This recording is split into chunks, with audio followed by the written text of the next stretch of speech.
మందులు స్వస్థపరచని రోగం.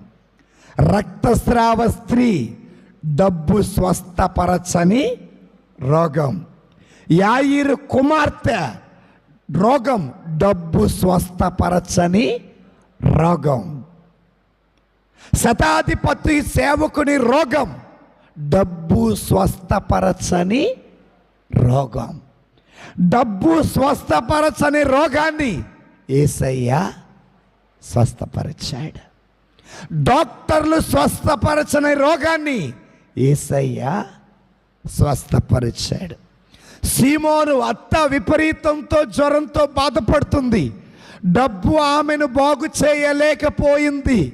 కానీ యేసయ్య ఈ రోజున నీవు కానీ నేను కానీ డాక్టర్లకి అంతుపట్టని రోగాలతో బాధపడుతూ ఉంటే